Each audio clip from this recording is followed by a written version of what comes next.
ہم جب 84 میں گار اور ریسٹ ہاؤس میں نظر بند تھے، 1 ہفتے کے لیے نظر بند ہوئے تھے، اور 45 دن ہو گئے تھے، ہر ہفتے آرڈر آتا تھا کہ 1 ہفتہ اور 1 ہفتہ اور۔ مولوی صاحبان تو بڑے نازک ہوتے ہیں، بڑے پریشان رہتے تھے۔ تو ایک دن میں نے خواب دیکھا، اور خواب میں میں نے گدھا دیکھا کہ ہمارے کمرے کے باہر کھڑا ہے اور اس کا منہ ہماری طرف ہے۔ تو میں نے ناشتے پر بزرگوں کو کہا کہ رہائی ہونے والی ہے۔ انہوں نے کہا کب؟ میں نے کہا آج۔ کیسے پتہ چلا ہے؟ میں نے کہا خواب دیکھا ہے۔ تو سب نے کہا کیا خواب ہے؟ میں نے کہا بس خواب چھوڑے، لیکن تعبیر سن لو کہ تیاری کر لو، جانے والے ہو گھروں کو۔ بزرگوں نے کہا کہ نہیں آپ ہمیں بتائے۔ میں نے کہا نہیں بتاؤں گا۔ بہت تنگ کیا تو میں نے بتایا اس طرح ہمارے کمرے کے باہر میں نے دیکھا کہ گدھا کھڑا ہے، تو لوگوں نے کہا انا للہ و انا الیہ، اوے آپ کو شرم نہیں آئی؟ یہ خواب ہے۔ اور مولانا سندیار ماتوئی ہر پکوڑا کی گمزے کے خلاص ہے۔ سب نے بڑا شور مچایا اور بہت دیر تک انا للہ پڑھا۔ جب چپ ہو گئے میں نے کہا خواب میں نے دیکھا ہے، تعبیر میں نے دی اور اٹل ہے۔ تم بڑے بڑے علماء اور بحور ہو مگر خواب نہیں جانتے ہو، یہ علم علیحدہ ہے۔ اور میں نے کہا یہ غزوہ میدان، آج رہائی نہ ہو۔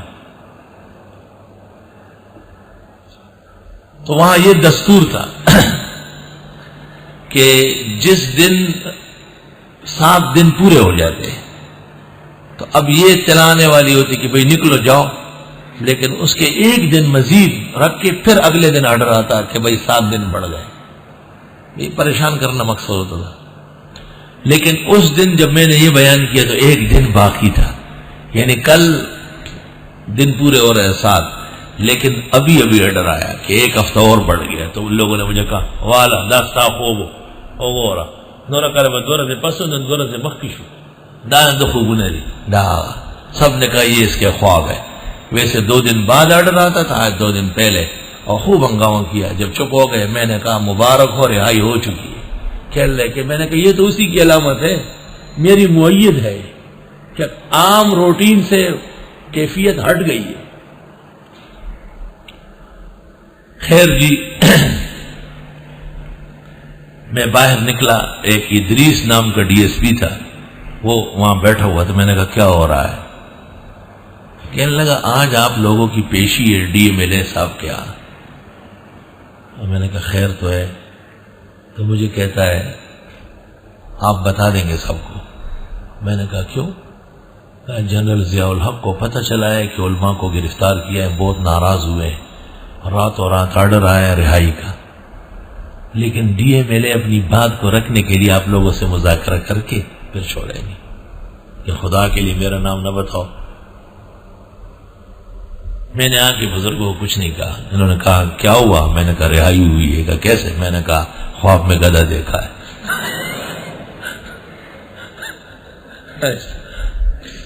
میں نے کہا میں اپنے گدھے پر اٹل ہوں، اس سے ہٹنے والا نہیں ہوں، یہاں تک کہ آپ کو اس پر سوار کر کے گھروں کو پہنچا دوں۔ کچھ دیر بعد پولیس افسران ہمارے کمرے میں آئے اور ان بزرگوں کو کہا کہ آپ لوگوں کی پیشی ہے ڈی ایم ایل اے کے یہاں۔ تو ہمارے بزرگوں نے کہا کہ ہم تو گرفتار ہیں، ہم کو کیا پیشی ہے، جب چلیں گے باہر اور پھر کیس چلے گا پھر دیکھا جائے گا۔ وہ جب سمجھ گیا کہ یہ جا نہیں رہے نا، تو اس نے ایسا دروازہ بڑھایا اور کہا یار آپ مجھے تنگ کرتے ہیں، رہائی ہو چکی ہے۔ اپنی بات پر پردہ ڈالنے کے لیے ڈی ایم ایل اے آپ لوگ کو بلا رہے، مقصد چھوڑنا ہی ہے۔ تو سب نے مجھے دیکھا ماتا ہوئی استاخار فکاروں کو میں جتا سے نمہ نہیں دسو کو کمزوری ملا سو خبر بنی۔ الحمدللہ میں اس موضوع پر امام ابن سیرین کی طرح ایک مستقل مجلدات پر مشتمل کتاب لکھ سکتا ہوں۔ اللہ تعالیٰ نے اس مستعار زندگی میں خواب کے بڑے آئینے دکھائے ہیں، اور بعض تعبیرات میں نے ایسی دی ہے جن پر مجھے خود تعجب ہے۔ یہ تعبیر میں نے کیسے دی؟ بالکل جو کی تو پتھر کی لکیر نکلی۔ اس لیے حدیث میں ہے جب آپ خواب دیکھے تو مت بیان کرو مگر عالم کو اور یا اپنے شیرین اور قدردان دوست کو۔ عالم شریعت کے مطابق تعبیر دے گا، اور دوست جو ہے اس کو اچھی بات پر حمل کر لے گا۔ ہمارے استاد مولانا مفتی احمد الرحمان سے رحمت اللہ علیہ، وہ خود بھی تعبیرات کے بڑے ماہر تھے۔ ان کے انتقال کے بعد وہ ہمارے بزرگ اور مخدوم استاد العرب والعجم مولانا شیر علی شاہ سے مدظلو کو خواب میں آئے اور ان کو کہا کہ آ جائیے، یہ راشکن راضا۔ تو خواب میں جب مردہ کسی کو کہا کہ آئیے تو وہ تو مشہور ہے کہ بس جانا ہے۔ تو مولانا کراشیا ہے اور یہاں ہم نے چائے پیش کی تو نہیں پی رہے تھے، ٹھنڈا منگوایا وہ بھی نہیں پی رہے، کھانے کا پوچھا کا دل نہیں چاہتا، اور جب بات کرتے تھے تو ایک ہونٹ ادھر جاتا تھا ایک ادھر جاتا تھا، وہی سے چل شوید ہوئے یعنی خوب ملے دلے میں وایا کرا خوب جو سی رہتا سامنے خدا پا فضل سے۔ حضرت سے میں نے پوچھا کیا بات ہے؟ اس نے کہا خواب دے کر اس سے بہت غمگین ہوں۔ جب انہوں نے خواب سنایا کہ مفتی صاحب خواب میں آئے، مجھ سے فرماتے ہیں آ جائیے۔ میں نے کہا ویسے آپ خوابوں کی تعبیر کا ملکہ رکھتے ہیں؟ کہا نہ۔ تو میں نے کہا کیا ضرورت تھی پریشان ہو رہی ہے؟ کیا مطلب ہے؟ کہا بالکل یہ غزوہ میدان، اور اگر آپ اس خواب کی تعبیر میں مر گئے تو میں جرمانہ دینے کے لیے تیار ہوں۔ یہ تعبیر ہے ہی نہیں اس کی۔ حضرت بڑے خوش ہوئے، یاد کرتے رہتے ہیں۔ کمکل معبر ہوتا تو کہتے ہیں انا للہ، واقعی بس آپ کا نمبر ہے مفتی صاحب کے بعد فوراً کوڑا روانہ ہو جائے، کہیں ایسا نہ ہو کہ راستے میں روح نکل جائے۔ اور ایسا ہوتا ہے پھر جب غلط سلط تعبیرات کرتے ہیں۔ اللہ حضرت مولانا محمد قاسم نانوتوی رحمت اللہ علیہ کی خدمت میں ایک شخص نے خواب سنایا تو مولانا نے فرمایا اگر مٹھائی کھلاؤ گے تو میں ایسی تعبیر دے دوں گا کہ تیری تنخواہ ڈبل ہو جائے گی۔ 5 روپے تنخواہ تھی 10 روپے ہو جائے گی۔